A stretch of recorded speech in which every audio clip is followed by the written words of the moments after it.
ഇന്ന് വളരെ പെട്ടെന്ന് തന്നെ ചെയ്തെടുക്കാൻ പറ്റുന്ന ഒരു പപ്പായ കറിയുടെ റെസിപ്പിയാണ്. ഇതിനു വേണ്ടി പപ്പായൊക്കെ ചെറുതായി കട്ട് ചെയ്തിട്ട് ഒരു കുക്കറിലേക്ക് ഇട്ട് കൊടുത്തിട്ടുണ്ട്.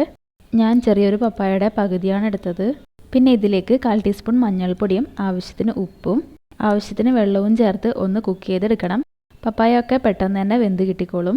ഇത് കുക്കായി വരുന്ന സമയത്ത് നമുക്കിതിലേക്കുള്ള തേങ്ങ അരച്ചെടുക്കണം. അരക്കപ്പ് തേങ്ങയാണ് എടുത്തത്. പിന്നെ ഇതിലേക്ക് 1/4 ടീസ്പൂൺ ജീരകവും 2 പച്ചമുളകും 3 അല്ലി വെളുത്തുള്ളിയും ചെറിയൊരു പീസ് ഇഞ്ചിയും ആവശ്യത്തിന് വെള്ളവും ചേർത്തൊന്ന് അരച്ചെടുക്കാം. പപ്പായൊക്കെ ഇവിടെ നല്ലപോലെ കുക്കായി വന്നിട്ടുണ്ട്.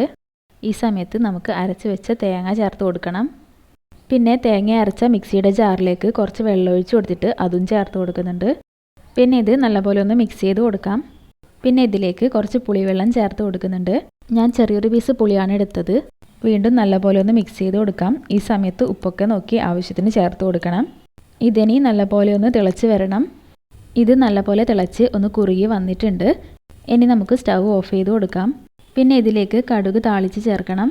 പിന്നെ ഇതിലേക്ക് 1 ടേബിൾ സ്പൂൺ വെളിച്ചെണ്ണ ചേർത്ത് കൊടുത്തിട്ടുണ്ട്. അതിലേക്ക് കുറച്ച് കടുക് ചേർത്ത് കൊടുത്ത് ഒന്ന് പൊട്ടിച്ചെടുക്കണം.